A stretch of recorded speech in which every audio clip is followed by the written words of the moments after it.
Advertencia, lo que viene a continuación es no apto para mentes aburridas. Las opiniones vertidas en este programa son de exclusiva responsabilidad de nuestra insaciable curiosidad.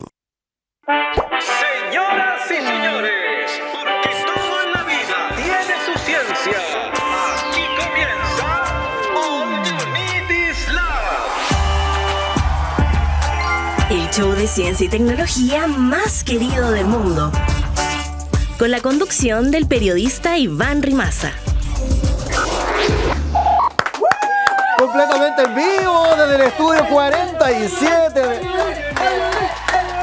La ciencia, el conocimiento, la curiosidad. También nos escucha por Radio Usach, por supuesto, lunes a viernes a las 11 de la mañana. ¿Por qué sentimos vergüenza ajena? ¿Por qué si yo ahora, por ejemplo, me pongo a hacer así?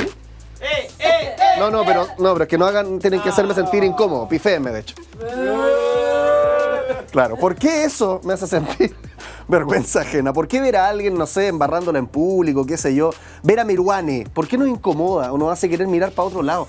Es una sensación real, un dolor casi físico. Es vergüenza ajena, o como le dicen los gringos, cringe. Pero, ¿por qué nuestra cabeza reacciona como si fuera uno el que está haciendo el ridículo? El neurocientífico Matthew Lieberman descubrió que existe algo llamado dolor social y hace que se activen las mismas regiones cerebrales que con el dolor físico. O sea, cuando sientes cringe o vergüenza ajena, tu cerebro está procesando esa incomodidad como si te hubieras pegado un porrazo en la rodilla o algo por el estilo. Lo bacán es que, no sé si sabía, pero esto es como un sexto sentido al final súper necesario. Porque si en una tribu prehistórica veías a tu compañero hacer algo que provoca el rechazo del grupo, tu cerebro piensa, ojo, si yo hago eso, también me van a echar de la tribu y voy a morir triste, solo y abandonado. Era, en todo caso, literalmente eso. El tema es que después de pasar por un momento humillante, le ha pasado a usted, supongo, a todos nos ha pasado. Es súper difícil dejar de pensar en esa cuestión. Pero la ironía es que al final a nadie le importa. Eres tú nadie más quien está metido con esas cuestiones. Los científicos le dicen el spotlight effect, como creer que tiene el foco encima. Sentimos que todos están pensando cosas de nosotros, cuando en realidad casi nadie nos pesca. Así que con tranquilidad enfrentar estos momentos de vergüenza ajena. Yo diría que tenemos que de hecho resignificar el cringe, dejar de pensar en la vergüenza ajena como rechazo, porque al final sentir eso es pura conexión. Esa incomodidad, por ejemplo, que sentí viendo a Meruane en el Festival de Viña, apaga la luz, como decía él. Esa incomodidad al final es evidencia científica de que te importa mucho ser parte de algo más grande que tú mismo. Empezamos con All You Need Is Love. Te escuchamos. Esto es Conexión Cuántica. Quantum Connection.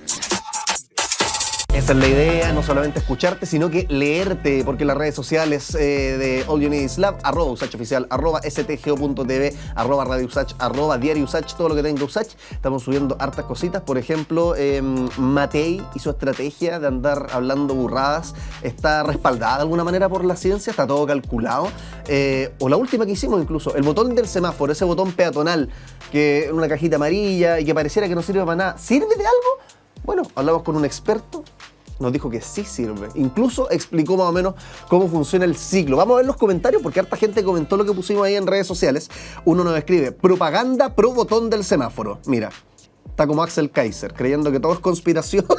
No podemos pasarla bien y hacernos preguntas y resolverlas con los expertos. No, estamos porque claro, yo tengo intereses. A mí me paga el Ministerio de Transporte. No, sí, yo soy un activista. Yo soy un activista del botón del semáforo. Siempre he creído que es un placebo, dice otra persona. Sí, pues, o sea, yo no te voy a negar que muchos de esos botones yo creo que están malos y hasta a veces no tienen ni el botón, ¿no? Están evidentemente rotos. Pero nos decía el experto que cuando están funcionando, cuando se ven ahí útiles y tú lo apretas, se prende la luz, en fin, efectivamente funcionan. No sabía que preguntaba una vez por ciclo, dice ahí alguien que naturalmente sabe más del tema. Pensaba que cuando apretaba se acordaba del ciclo. Gracias por el dato. ¿Qué es lo que quiere decir esta persona? Bueno, como nos explicaba el experto de la Unidad Operativa de Control de Tránsito, apretar el botón también tiene algún factor de suerte, ¿no? Porque hay como un reloj, imagínate un reloj que dura 30 segundos, un minuto, da lo mismo, un ciclo. Y el tema es que al inicio de ese ciclo, el sistema de tránsito pregunta, ¿alguien apretó el botón? Entonces, Si es que tú aprietas el botón justo después de que preguntó, alguien apretó el botón, vas a tener que esperar a que el ciclo pase todo completo, los 30, 60, no sé cuántos son segundos, hasta que vuelva a preguntar. Y cuando vuelva a preguntar, probablemente te va a dar la luz verde. En cambio, si es que tuviste la suerte de apretar el botón justo antes de que hiciera esa consulta, tú lo vas a apretar, va a pasar un segundo, el sistema va a preguntar, alguien apretó el botón, y tuviste la suerte. Te va a dar verde al tiro. Entonces, por eso nos da la ilusión de que a veces pareciera que funciona más que otras veces. Qué buena información, siempre la apretaba, aunque debo reconocer que cada vez con menos esperanzas. Bueno, ojalá la explicación científica te sirva para apretar el botón y ahora con conocimiento de causa. Seguimos con All You Need Is Love. Y ahora, ¿quién podrá explicarnos? Bueno, vamos a estar hablando sobre los monos, porque científicos de la Universidad Nacional Autónoma de México descubrieron que pueden asociar sonidos con imágenes. ¿Qué significa esto? ¿Cuáles son las implicancias de este hallazgo? Y bueno, más allá del estudio, las diferencias al final. ¿Qué nos diferencia con los monos? Porque parece que tenemos muchas cosas en común. Lo conversamos con Luis Lemus, científico de la UNAM. ¿Cómo estás, Luis? Muchas gracias por estar acá en el programa. Te damos un aplauso y la bienvenida también por estar acá en All You Need Is Love.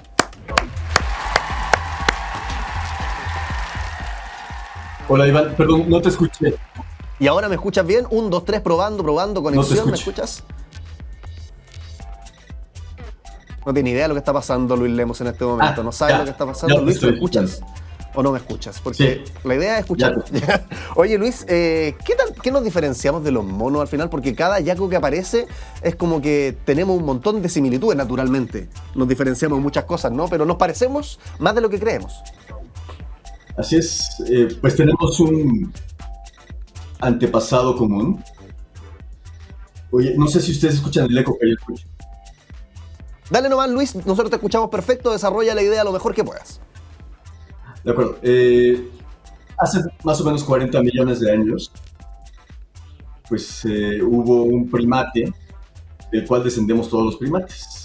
Entonces, la razón por la que nos parecemos tanto es justamente porque en la evolución tenemos un ancestro común. Las estructuras del cerebro en particular, que es lo que nos hace tener conductas similares, pues son las mismas estructuras, la misma anatomía funcional, las mismas áreas, las mismas proporciones de áreas, quizás solo con la única diferencia de un área del cerebro que se le llama el polo frontal, que está en la corteza prefrontal, en la parte más anterior de la corteza prefrontal. Esa es la única área del cerebro que se ha expandido más en la evolución en los humanos. Representa más o menos el 12-15% del área cortical del cerebro, en comparación con otros primates, que es más o menos entre el 2 y el 5%.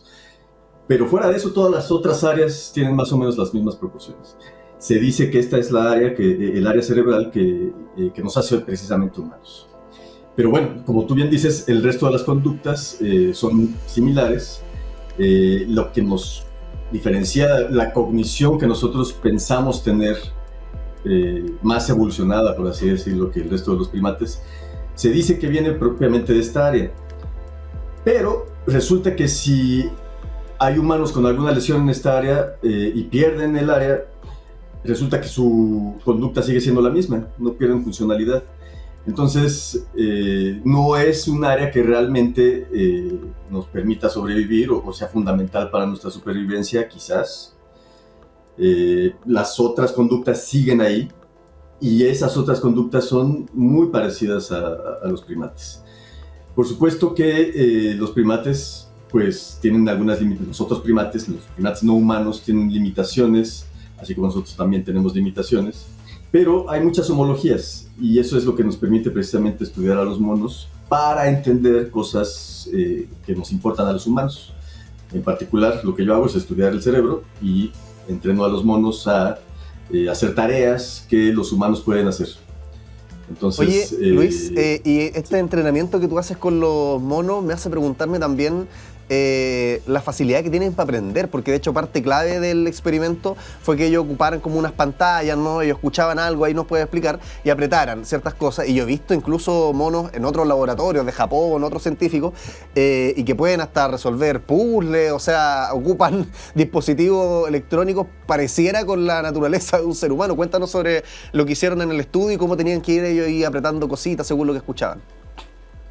Fíjate que no fue tan sencillo entrenarlos, fue todo un tema el aprendizaje. De hecho, cuando enviamos el artículo a la revista, pues los colegas que revisaron el artículo les llamó mucho la atención el hecho de que pudieran hacer los monos lo que nosotros estábamos reportando. Y nos pidieron que fuéramos muy... que abordáramos el tema del aprendizaje, porque en muchos laboratorios intentan entrenar a monos en tareas más o menos complejas y muchas veces fracasan. A nosotros nos tomó cerca de 2 o 3 años entrenar a los monos. Wow. Y antes de empezar yo con este experimento, no sabía bien lo que ocurría fuera de mi laboratorio. Yo como que generalmente no me preocupo por lo que hacen los demás, me preocupo por lo que yo quiero investigar. Y ya cuando escribo el artículo me doy cuenta si alguien más lo hizo antes o no, pero bueno, eso a mí no me ocupa demasiado. Y después me di cuenta de que mucha gente reportaba incluso que los monos tenían problemas para aprender tareas acústicas. Sin embargo, yo ya había publicado un par de artículos demostrando que los monos eran de hecho muy buenos para resolver tareas acústicas. Y después quise saber si eran capaces incluso de aprender palabras humanas y asociarlas con imágenes o con objetos, o sea, aprender semántica. Y sí nos llevó 3 años más o menos, pero lo lograron. Lo divertido es que una vez que entendieron qué es lo que tenían que hacer, que eso fue lo verdaderamente complicado, saber qué estaban buscando, no sabían si tenían solo que apretar una imagen o tenían que liberar una palanca cuando escuchaban un sonido. Cuando entendieron que tenían que asociar las dos cosas, en ese momento empezaron a aprender como locos. O sea, el aprendizaje fue ya sencillo, les tomó pocos días cada una de las nuevas categorías. A una categoría le llamamos la combinación, una categoría de modalidad cruzada, le llamamos a la combinación entre palabra e imagen. Entonces, hacer esa asociación ya les tomó pocos días, pero les tomó 3 años aprender la idea, la lógica de la tarea. Oye, ¿y cómo es esto en la práctica? ¿Qué es lo que vieron ustedes que dijeron, wow, acabamos de descubrir que los monos pueden asociar sonidos con imágenes? ¿Cómo se ve esto, un mono asociando sonidos con imagen? Tú pones a un mono en una silla de mono, que es como una cajita, donde ellos se pueden sentar, salen de sus jaulas, se meten a la cajita, se sientan y los llevas propiamente al laboratorio en la cajita que tiene ruedas y les pones enfrente una pantalla táctil y les pones una palanquita, les pones bocinas y un tubito de recompensa en donde va a salir jugo de manzana, por ejemplo. Entonces se dan cuenta que cuando hacen algo bien, tú los vas llevando por aproximaciones sucesivas, ¿no? Agarran la palanca y les das recompensa. Y dicen, tengo que tocar la palanca. Y lo tratan de hacer muchas veces. Y de pronto se dan cuenta que ya no solo es eso, o sea, ya no les está dando recompensa, tienen que hacer otra cosa. Por ejemplo, tocar la pantalla y les das recompensa. Así sucesivamente. Entonces, de pronto un día se dan cuenta que la recompensa viene si hacen esta asociación, ¿no? Eso es lo que toma tiempo. Ahora, hay Luis, otras tareas más sencillas. Sí. ¿Cuál es la sutileza ahí? Porque el mono puede escuchar, no sé qué es lo que le habrán hecho escuchar, no nos perdamos como en eso, pero el mono puede escuchar, por ejemplo, árbol y luego apretar en la pantalla árbol, pero eso significa que él entiende lo que es un árbol, significa que eventualmente podríamos conversar con él, porque la línea es como bien delgada, ¿no? Entre hacer asociaciones y derechamente entender. Así es. Bueno, primero, deja decir que nosotros supimos que estaban haciendo estas asociaciones porque si les presentas 100 ensayos y tienen un desempeño al 90%, es decir, solo se equivocan una vez de cada 10, y les revuelves los estímulos y les pones nuevas categorías y lo siguen haciendo, entonces te das cuenta que lo saben hacer, ¿no? En el experimento lo que hicimos fue, se aprendieron unas categorías, de hecho se aprendieron, si mal no recuerdo, como 20 o una cosa así. ¿Ya? Y una vez que se las aprendieron, en el experimento les cambiamos tanto las palabras como las imágenes por unas que nunca habían visto, pero que eran similares. Y lo siguieron haciendo. No tan bien, sin embargo su desempeño era bueno. Lo cual nos indica que los monos eran capaces de tener, o sea, tienen una percepción invariante, ¿no? Así se le conoce. Lo cual quiere decir que tú puedes mover un estímulo, dar la vuelta y sin embargo lo sigues reconociendo. Lo puedes cambiar, puedes agarrar un sombrero, sabes que es un sombrero, agarras otro sombrero y sabes que es un sombrero, ¿no? Se llama percepción invariante. Entonces, pusimos justamente estímulos nuevos y tenían esta percepción invariante. Sin embargo, bajó su desempeño, lo cual nos indica que también reconocían las diferencias. O sea, saben que son objetos distintos y sin embargo seguían llamándolo de la misma categoría. Entonces eso nos hace pensar justamente que son capaces de tener una idea general de cuál es la asociación, ¿no? Oye, Luis, Y se ponen muchos conceptos. Sí, dime. los monos, así como el ser humano, y tú que te has especializado en el cerebro de los seres humanos, y bueno, estás estudiando también el de los monos, los seres humanos siempre se habla que hemos evolucionado, que gran parte de nuestro capital es nuestro cerebro, que se ve de repente estos monos que son muy incorrectos y muy reduccionistas de la evolución, ¿no? Donde sale alguien así como medio agachado y va irguiéndose, pero mira, más allá de las precisiones o no, siempre como que este crecimiento, la evolución del Homo, tiene que ver con una cabeza más grande, más inteligencia. Los monos, a través de experimentos como este o distintas observaciones que han hecho, ¿se han ido también haciendo más inteligentes? Porque la pregunta que me queda es, entonces, ¿cuál es el límite de esta inteligencia? ¿Qué tanto más podemos ir descubriendo que nos va a sorprender de su cerebro? Sí, lo primero que podría decir es que el tamaño del cerebro no necesariamente va relacionado con la inteligencia.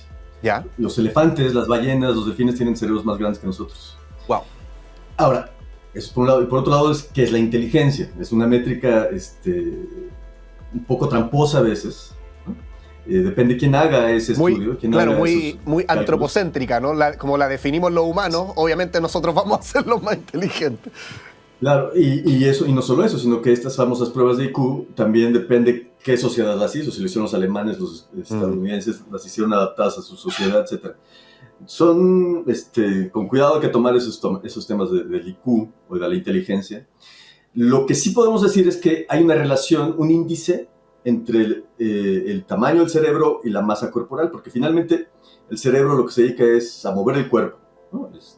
Y a percibir los estímulos relacionados con tu cuerpo y con tu tipo de cuerpo.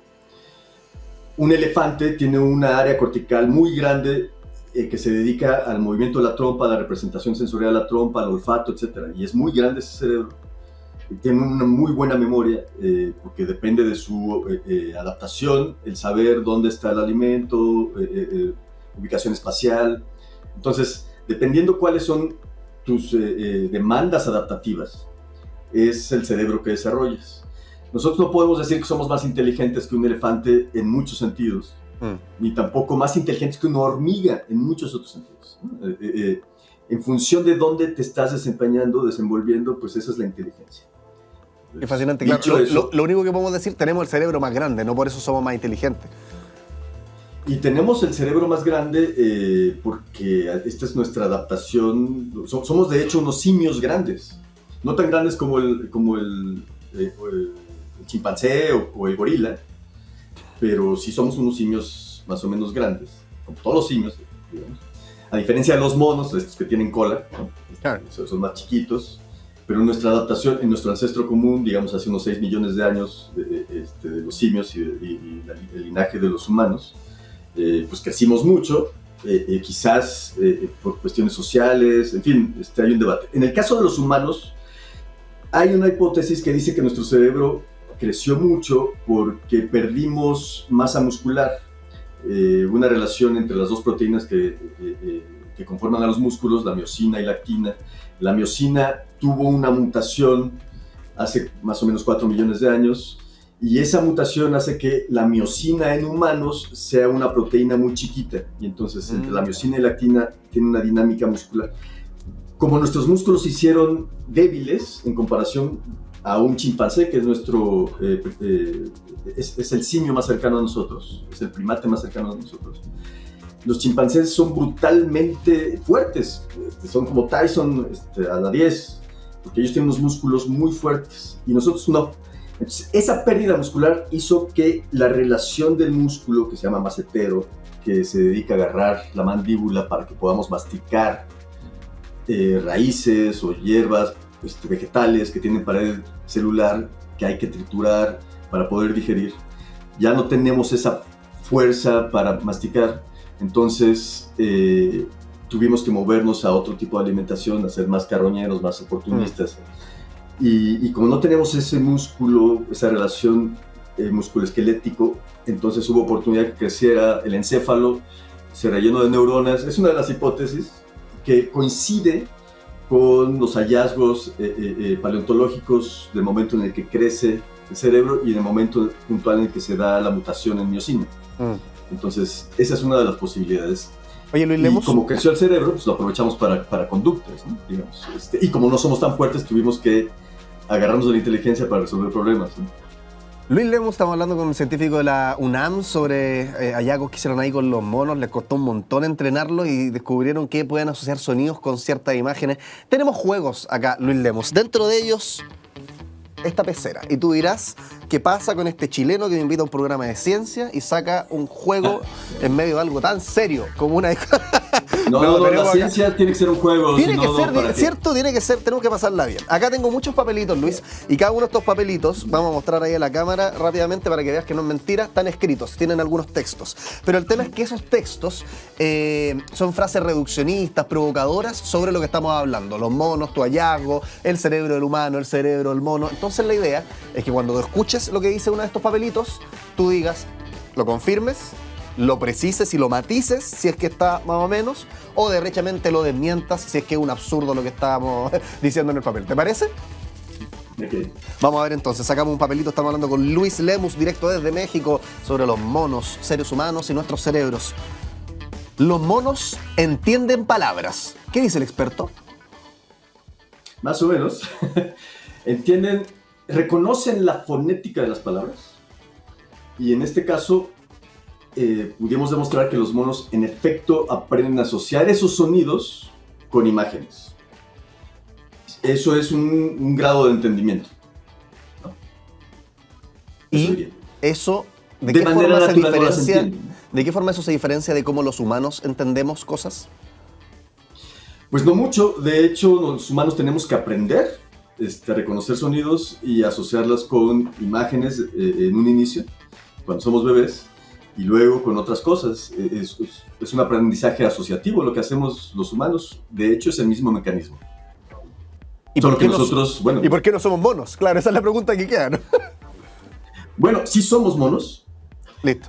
pero estamos adaptados para utilizar los sonidos, muchos sonidos y muchos matices en los sonidos para comunicarnos. Si uno revisa la historia, pues el diccionario ha crecido con los milenios, ¿no? Con el paso de los milenios. El sumerio utilizaba monosílabos, que es una cosa muy primitiva, ¿no? Hace 4.000 años, 6.000 años. Es decir, la cultura ha ido añadiendo cosas, la civilización ha ido añadiendo cosas. Hoy nos vemos muy sofisticados, pero en realidad pasamos por un proceso cultural en el que fuimos añadiéndole sonidos, matices, lenguaje, etcétera, a través del aprendizaje. En un inicio es muy probable, hace, no sé, 1.000.000 de años, ¿no? El Homo erectus quizás se comunicaba de una manera más sofisticada que el resto de los monos, pero nosotros lo veríamos quizás muy primitivo, ¿no? Claro. Entonces, eso no quiere decir que los monos vayan a hablar, ¿no? Tampoco tienen las estructuras cerebrales. Sí tenemos diferencias en cuanto a tipos celulares, eso se ha visto, tipos neuronales. Pero ¿podríamos comunicarnos aunque sea con torpeza? ¿Te refieres a los monos? ¿Con los monos? Monos no humanos con monos humanos, digamos. Sí, no, de hecho ellos se comunican con nosotros como pueden, ¿no? Por ejemplo, los monos que están en mi laboratorio, de pronto a ciertos horarios empiezan a vocalizar porque quieren cacahuates, o quieren fruta, o quieren verdura. Cambia el horario y empiezan a vocalizar porque quieren croquetas. Cambia el horario y empiezan a vocalizar porque quieren salir a trabajar, ¿no?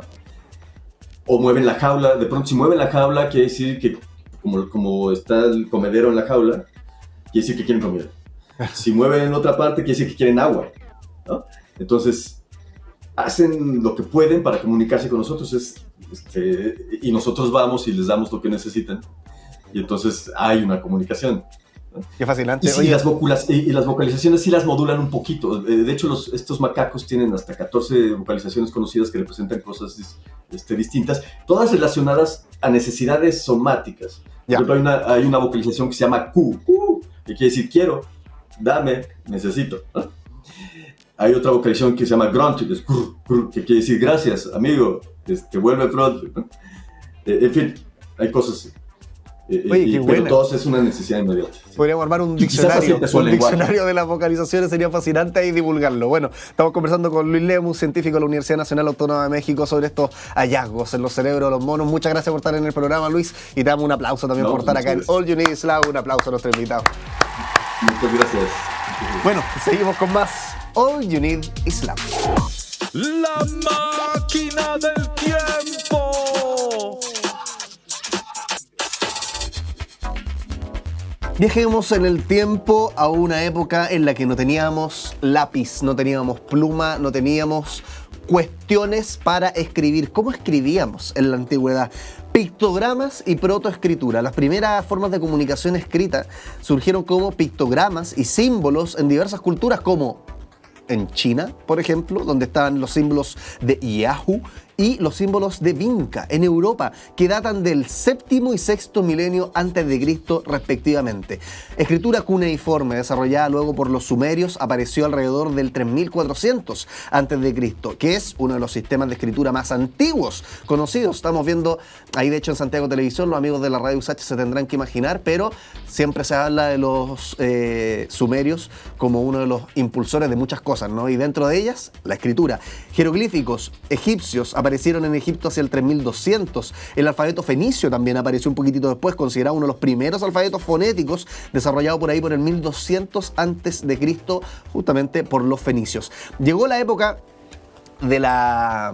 Te iba a decir, llegó la época de la imprenta, pero no, aguántate, porque todavía falta un poquitito. Antes incluso de que apareciera la imprenta, pero ya avanzado el tiempo, aparecieron manuscritos medievales, que eran libros que se copiaban a mano en pergaminos, códices. ¿Se acuerdan que en el colegio nos enseñaban, hablaban de los escribanos? Aquellos que sabían escribir y se dedicaban como... Bueno, parte de esa pega era la que hacían personas como ellos en la Edad Media, se copiaban, como te digo, a mano en pergaminos, códices, especialmente en monasterios y centros religiosos. Caligrafía artística se convirtió también en una forma de arte, es decir, escribir ya no solamente era para comunicar, no solamente quería poner la receta al supermercado, sino que también empezó a trabajarse la estética, el diseño de lo que escribimos con la aparición de la caligrafía estética. La imprenta, finalmente, un aplauso para el señor Gutenberg, porque en 1440 Johannes Gutenberg inventó la imprenta de tipos móviles en Alemania, lo que claro es, yo creo, top 10 cosas que hemos inventado los seres humanos, porque revolucionó la producción de libros, facilitó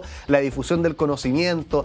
Yo mismo estoy leyendo ahora tipografía en la pantalla de este computador y tú estás viéndola por Santiago Televisión, gracias de alguna manera indirectamente al señor Gutenberg, así que las gracias también a él, por supuesto. Se empezó a difundir el conocimiento gracias a la imprenta y llegamos finalmente a la actualidad. Como te decía yo, en mi computador tengo tipografías, pero no son las mismas que ocupaba el señor Gutenberg, sino que son ya tipografías digitales. La era digital ha dado lugar a una amplia variedad de fuentes tipográficas usadas en medios tanto impresos como digitales. La escritura digital, de hecho, es un hecho en la actualidad. El uso de teclados, dispositivos electrónicos ha transformado completamente la forma en la que escribimos y compartimos información. Acá aprovecho de meter un datito porque lo comentábamos en otro programa.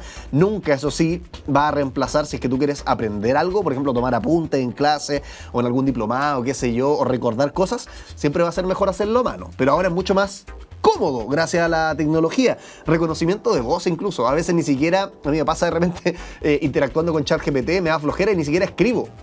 Aprieto el micrófono y me pongo a hablarle y él transcribe por mí todo lo que yo necesito y nos podemos comunicar.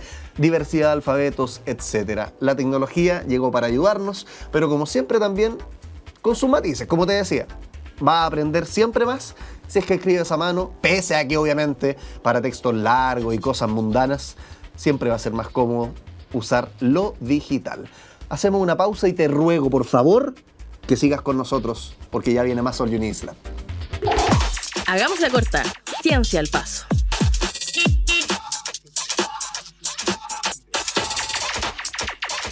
Oye, a mí me gusta harto jugar computador principalmente. La verdad es que me voy a echar ahí probablemente a todos los consoleros, todos los que tienen Xbox, Nintendo Switch, que alguna vez intentaron la Wii, ¿cuál se me queda? PlayStation, ¿qué más? Bueno, hay varias. Es que los computadores son muy buenos. Y hay un juego, y hay un juego el que te quiero contar que se llama Wiñas Jump. Desde Chiloé para todo Chile, un juego desarrollado por dos chilenos, por Carla Vargas y Valentina Calderón.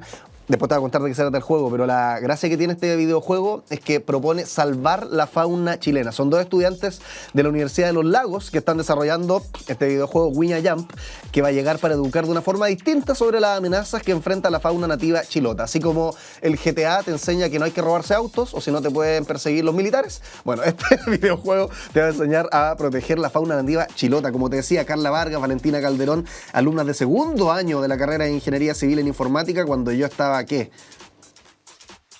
¿qué estaba haciendo? Rascándome la espalda en esa época. Y ellas ya están tratando de cambiar el mundo de alguna manera con un proyecto académico al final en el aula. El proyecto lleva por eslogan proteger la fauna de Chiloé a través de un videojuego. Tiene escenarios inspirados, lo estamos viendo ahí en Santiago Televisión. Los amigos de la radio conocen Chiloé de memoria, pero imagínense todo esto en un entorno virtual como bosques nativos, zonas costeras, áreas de transición, y es un formato 2D, lo que se llama en los videojuegos como un plataformero, ¿no? Como Mario Bros, por ejemplo. De hecho, insisto, lo está apareciendo ahí en Santiago Televisión la imagen, pero imagínense, básicamente Mario Bros se mueve de izquierda a derecha, de derecha a izquierda. Esa es la idea de este juego, donde controlas no solamente a la Viña, por algo se llama Viña Jump, sino que también al Pudú, al Chungungo. Me recuerda de hecho a Chicken Horse. Los que son buenos para los videojuegos y no tienen idea de lo que estoy jugando, hay un videojuego que se llama Chicken Horse, pollo caballo, donde controlas animalitos, pues como un pollo, un caballo, y tienes que ir como superando distintos desafíos y como que se matan entre ellos. Es muy divertido, la paso muy bien. Bueno, el Viña, el Pudú y el Chungungo es como la versión local, porque tienen que ir superando obstáculos como la deforestación, la caza furtiva, atropellos de autos que se los quieren pitear, perros asilvestrados, la contaminación. Bueno, todo eso está en Viña Jump, un juego completamente en desarrollo. Yo creo que la primera intención es que la pases bien, y lo bueno es que después te va a llevar para la casa. Claro, no solamente estoy jugando con un pollo como este que digo yo, Chicken Horse, que a nadie le importa, sino que acá te quedas con algo. Te quedas con Viña, te quedas con el Pudú, te quedas con el Chungungo y su importancia también para Chiloé y su ecosistema. ¿Qué tal? Videojuegos, me encantan. Sigamos con más All You Need Is Love. El que sabe, sabe. Y el que no conduce. Hay una persona que analizó todo el humor de las rutinas de Viña. Se las metió a la inteligencia artificial, lo procesó y ahora tiene gráficos donde nos dicen, oye, los chistes de suegra, por ejemplo, estaban muy prendidos en los 80 y los 90, ahora los chistes de no sé qué, ahora una estadística gracias a la tecnología con Alonso Astroza, del Instituto de Data Science de la UDD. Alonso, ¿cómo estás? Muchas gracias por estar aquí. Hola, muy bien. Gracias por la invitación. Oye, cuéntanos de este sitio que se llama Data Risas. ¿Cómo se armó? ¿De qué fecha hasta qué fecha tuviste que agarrar todas estas rutinas? Cuéntame de Mira, Data Risas. Datarisas.cl es el sitio que recopila todas las rutinas de humor del Festival de Viña del 60 hasta este año, ¿ya?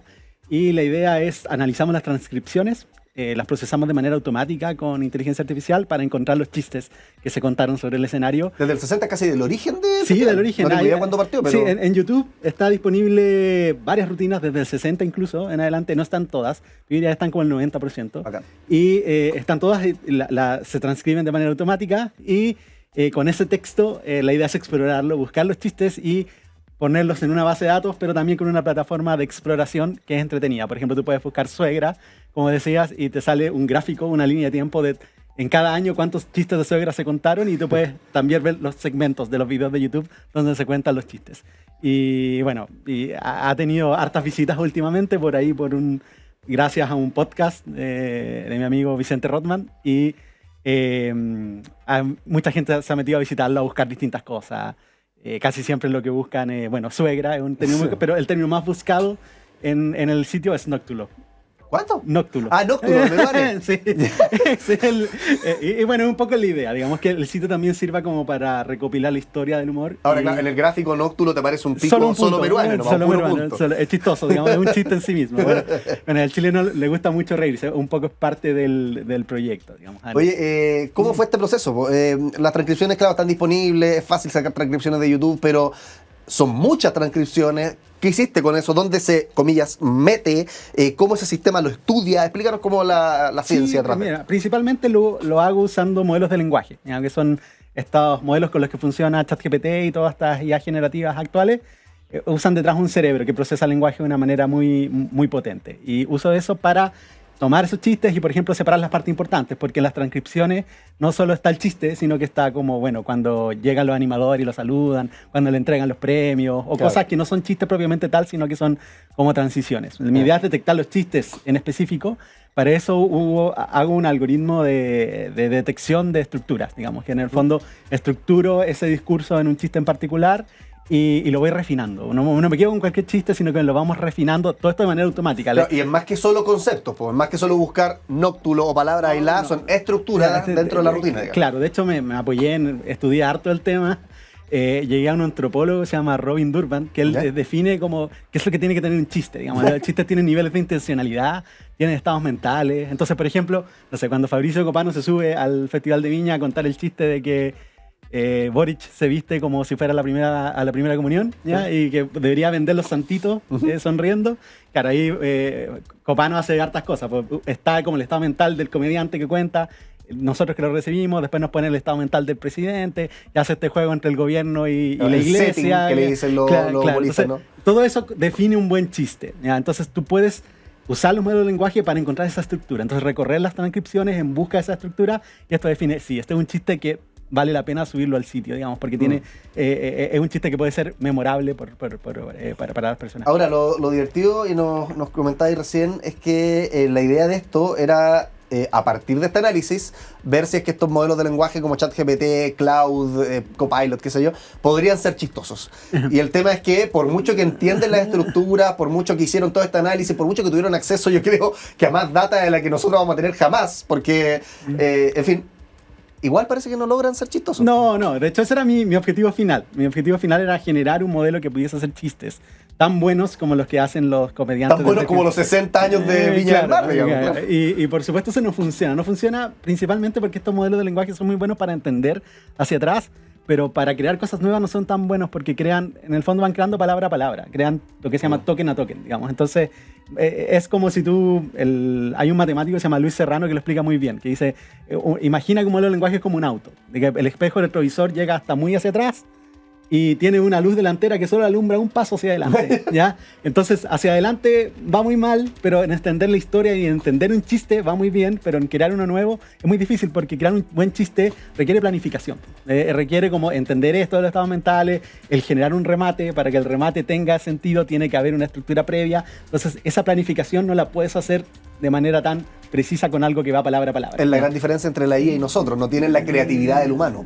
Claro, en ese tiene una creatividad estadística, uno podría decir, pero no como... Claro, pero mi objetivo de esto era como empezar a entender, bueno, cómo podríamos agregarle quizás otras técnicas, otras herramientas para conseguir eso. Entonces, lo primero que necesitaba era procesar los datos, y eso es lo que construí en DataRisas, pero es un trabajo, digamos, en constante crecimiento. Oye, ¿con qué sorpresa, con qué desafíos te llevaste en el desarrollo de DataRisas? Porque supongo que no fue un día, oye, voy a juntar todo lo de Viña, lo meto acá en la transcripción, DataRisas, listo, funcionó, perfecto. No, varios días de trabajo, con algunos problemas entre medio. Sí, no, o sea, primero estuve conociendo la historia del humor, porque no la conocía, obviamente conocía lo reciente, entonces uno se da cuenta de cosas bien llamativas. Por ejemplo, no sé, cuando actuó Natalia Valdebenito, la vez anterior que se había subido una mujer a hacer humor en Viña, habían pasado como 12 años.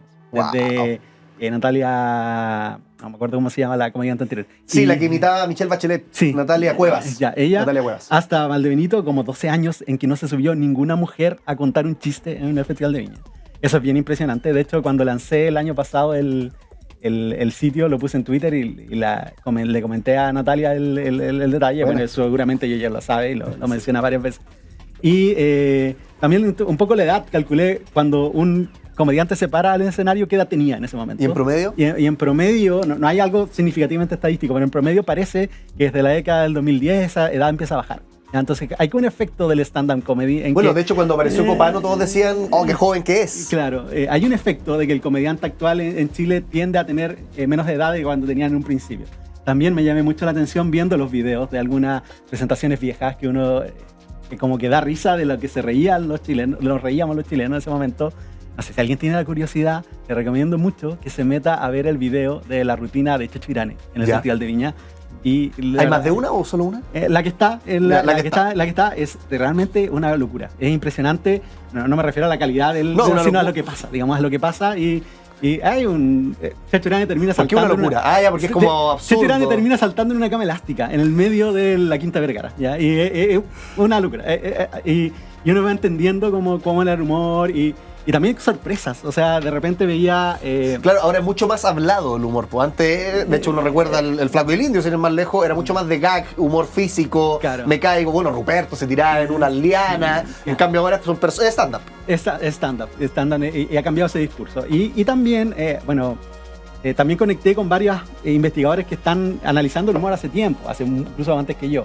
En particular con Andrés Mendiburo, que es un investigador de la Universidad Andrés Bello. ¿Ya? Y él hace poco publicó un artículo que analizó las transcripciones del festival del 2010 al 2019, tratando de hacer una relación entre las temáticas que se hablaban con respecto al estallido social. Digamos, si había algún indicio en las rutinas de Viña sobre descontento social. Y hace un análisis y descubre una relación que es significativa estadísticamente y es bien entretenido porque en el fondo el humor, que era lo que yo buscaba, ¿cómo logramos que un modelo de lenguaje entienda a los chilenos? Entonces, una forma es entenderlo en la forma de hablar, digamos, que es bien difícil y es bien compleja. Incluso otras personas que hablan en español no nos entienden bien. Y lo otro es que al final el humor en Viña sí refleja un poco nuestra idiosincrasia. Entonces, eso es lo que yo estoy buscando, encontrar buenas fuentes de datos que nos entreguen ese conocimiento de la chilenidad que no está escrito en los libros. Oye, Alonso, de hecho, por ahí quería profundizar. Estamos hablando con Alonso Astroza Tagle, del Instituto de Data Science de UDD, que armó un sitio. Visítenlo ahora si quieren, mientras están escuchando esta entrevista. Se llama datarisas.cl, que es básicamente toda la historia del humor en el Festival de Viña, pasado por inteligencia artificial en la palma de tu mano. Oye, y si bien fracasó en ser chistoso, ChatGPT, en este análisis de estructuras también hemos visto evoluciones, más allá de palabra aislada, más allá de si se dice mamá, si se dice no sé qué, la estructura de los chistes también ha ido cambiando. ¿Cómo toda esa reflexión que tú hacías, de hecho, de tu colega, ¿cómo se llama? Se me olvidó, Andrés Mendiburo, ¿lo pudiste ver de alguna forma en Datarisas también? Claro, eso igual está un poco pendiente, pero estos mismos análisis que hace Durban, el antropólogo que te hablaba al principio, como tenemos este sistema computacional que procesa todos los chistes, yo puedo hacer análisis sobre todos los chistes, y no solo el de Viña, sino cualquier otro festival o cualquier otra rutina, digamos. Esa es como la extensión de la idea. Y tú puedes analizar, claro, se supone que Durban dice de que con estos niveles de como estados mentales, los seres humanos entendemos 5 estados mentales en un chiste. Si te pasas de esa raya, ya no empieza a ser chistoso, porque es muy complejo. Es mucha información. Y si son menos, es más simple y quizás no es tan chistoso, ¿ya? Entonces uno podría entender, bueno, ¿cuántos estados mentales tienen en promedio los chistes de Viña a través de la historia? Y efectivamente, cuando tú vas al stand-up y haces chistes que son un poco más largos y que incluyen más personajes, pasas por más. ¿ya? Eso hace que el humor sea un poco más complejo que el que se hacía antes en ese sentido. No sé si más gracioso, porque al final el humorista siempre logra hacer reír, digamos, cuando le va bien en Viña, siempre logra hacer reír al público que tuvo en ese momento, digamos. Pero en términos de la complejidad, es bien interesante. Ahí en la rutina de este año, Ledo Caroe, no sé si la vieron, hay una sección en que empieza a explicar los chistes. Como esto es chistoso como meta humor. Claro, por tal cosa, ¿ya?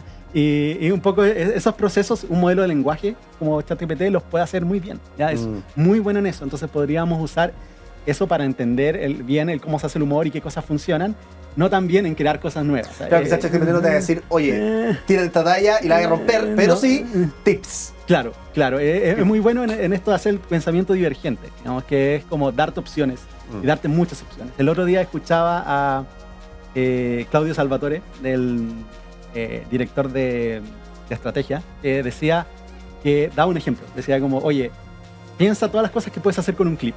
¿Ya? Y tienes un clip. Tienes un minuto para pensar todas las cosas que puedes hacer con un clip, desde sujetar papeles hasta, no sé, rascar algo con el clip, etcétera. Piensa todas las posibles. Nos dio un minuto. En un minuto a mí se me ocurrieron 19 usos. Sacarte un poco. El tipo lo puso en ChatGPT y ChatGPT, bueno, en 10 segundos creó 2000 usos distintos. ¿Ya? Era una locura.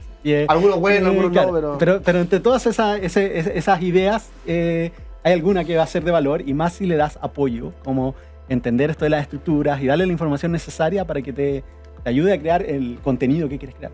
Oye, Alonso, en este programa no solamente tenemos muy buenas preguntas y muy buenas conversaciones, también tenemos, bueno, tengo un vaso de agua también, pero también tenemos juegos, Ok. tenemos la ruleta, así que la vamos a sacar ahora la ruleta. Tú dirás, uy, ¿qué van a preguntar? Por favor, no me dejen en vergüenza frente a todo el país, no te preocupes.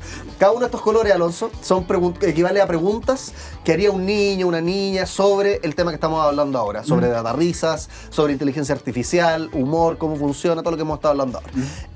Pueden ser preguntas quizás un poco escandalosas, pero la idea es que tú desde la ciencia te las tomes lo más en serio posible y las respondamos en este programa. ¿Te parece? Ok. Dale, vamos a hacer girar entonces la ruleta. Estamos hablando con Alonso Astroza Tagle del Instituto de Data Science UDD. El humor, cómo ha cambiado y cómo la inteligencia artificial nos permite encontrar patrones en las rutinas del Festival de Viña. Termina en el color verde lima. Ya. ¿Qué pregunta es el color verde lima? La tengo aquí anotada. ¿Los chistes de suegra son del pasado? ¿Qué dice la ciencia? Según los gráficos que armé, sí, ya no se cuentan al menos en el festival, en el escenario del Festival de Viña. Es un tema que era muy bueno en el pasado, pero ahora no. Lo mismo pasa con los tartamudos.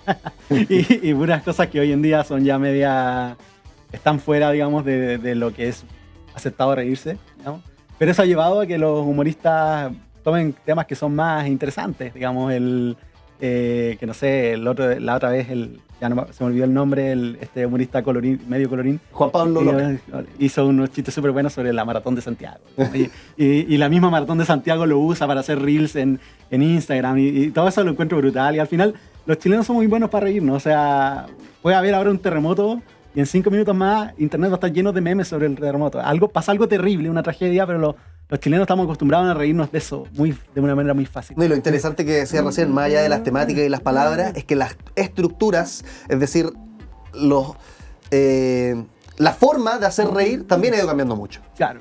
Y entonces eso se evidencia en los datos cuando hace este tipo de análisis, sí, por supuesto, se evidencia. Y eso es así. Ahora, no sabemos cómo son las cosas, siempre son medias péndulos, van y vienen, pero en el momento en que estamos, de esas cosas ya no tiene mucho sentido reírse, o ya no es tan chistoso. Claro. El tema con el humor de Viña, ¿podría haber ahí un sesgo eventualmente? Es decir, ¿podríamos meter también, o hay ambición de meter otras rutinas de otras partes? Como que te dijera especiales de Netflix, Festival de Olmué, el Festival del Guaso de Talca, qué sé yo. Sí, me gustaría mucho sumar, por ejemplo, el paso lógico sería sumar el Festival de Olmué. También, no sé, ojalá tener un sistema que revisara rutinas de ciertos canales de YouTube de los humoristas y lo suba. El problema es que los humoristas no son muy buenos para subir rutinas completas, pues suben estas conversaciones con el público que, bueno, no son muy interesantes a mi juicio, digamos, son chistosas, pero no son interesantes en el tema del análisis. Entonces, pero podríamos sumar otros festivales y ver qué pasa. Sí. Estoy pensando, de hecho, más allá, acá como ya, de hecho, saliéndonos de Data Risa y de lo que existe, acá como, imaginar, ¿podría hacerse con la base que tienes de Data Risa y también con inteligencia artificial y tus conocimientos, alguna cosa que, por ejemplo, en vivo, mientras está ocurriendo la rutina, nos vaya diciendo a este le va a ir bien o le va a ir mal? ¿Por qué me pongo a pensar yo? Porque si es que ya con toda esta información y el modelo, el LLM, supongo que está usando, entiende la estructura, es decir, al principio se reían más de los porrazos, la cama elástica, ahora no sé qué, etcétera.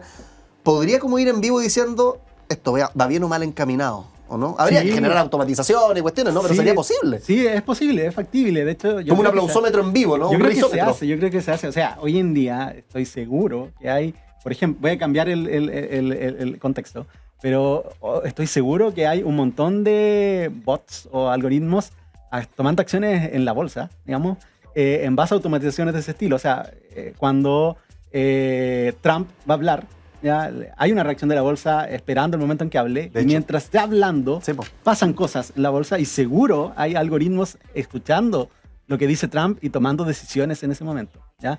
Entonces, y eso tenemos que... El caso del humor es un caso chistoso y sirve para explicar, digamos, y es bien pedagógico, digamos, pero por supuesto que se puede usar para aplicaciones bien potentes en distintas industrias, digamos, no solo en la televisión, digamos, sino que en un montón de industrias tan importantes como las finanzas. ¿Y tú crees que eventualmente el modelo del... Porque no sé cuál el que usaste tú, supongo que no es ChatGPT o los TICUs que están abiertos para todos, ¿no? El modelo original que usé en ese momento es, bueno, GPT-4, y ahora es GPT-4o, digamos. ¿Y tú crees que eventualmente ChatGPT puede ser chistoso?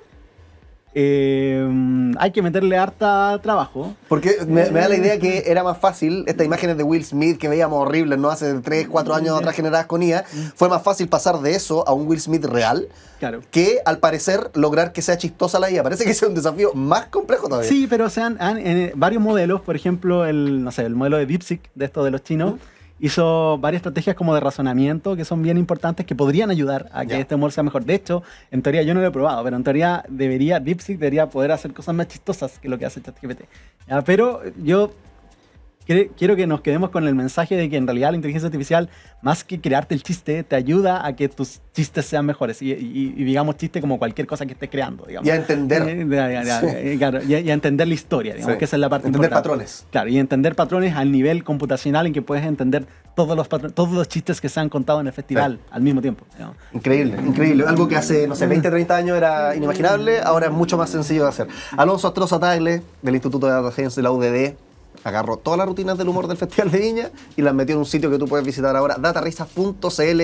La ciencia, no sé si es la ciencia del humor, pero cómo la IA, como tú decías, nos ayuda a entender mejor el humor. Un aplauso para nuestro invitado que está acá en el estudio. Muchas gracias por venir, Alonso.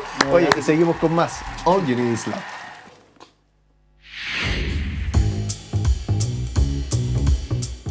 Tengo algunos chistes, de hecho, con los que podríamos rematar, ¿les parece, en el estudio? Que diga algunos chistes, porque los tengo literalmente anotados acá en mi celular. No quieren que cuente chistes, pero que ya saqué el... Mira, voy a contar uno que me apareció aquí.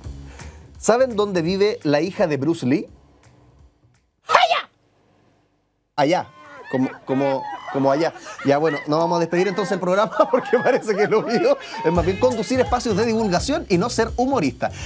Hablamos de muchas cosas hoy día. Por ejemplo, los monos, qué tanto se diferencian o se parecen a los seres humanos. Mal que mal, los seres humanos también somos monos. ¿Por qué? Puesto que en la UNAM, en México, detectaron que los monos pueden asociar sonidos con palabras. Es decir, si ellos escuchaban árbol, después en una pantalla apretaban árbol. Una locura. Y recién estábamos hablando sobre el sitio datarisas.cl, cómo con inteligencia artificial, literalmente, ChatGPT o modelos similares, pudieron analizar todo el humor del Festival de Viña y con eso decir, mira cómo ha cambiado el humor a lo largo de la historia de nuestro país.